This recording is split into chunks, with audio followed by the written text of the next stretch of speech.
ওনাকে তো হত্যা করা হয়েছে রে ভাই।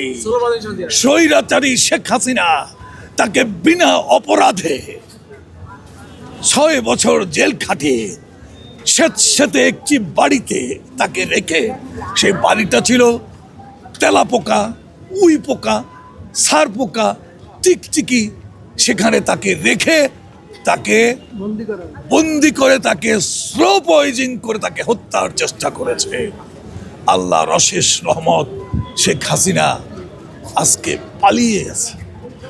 উনি চেয়েছিলেন তাকে দেশ থেকে বিতাড়িত করতে অথবা তাকে হত্যা করতে, সে কোনোটাই পারে নাই। জন্মিলে মরিতে হবে, এটাই আমরা যারা মুসলমান আমরা বিশ্বাস করি।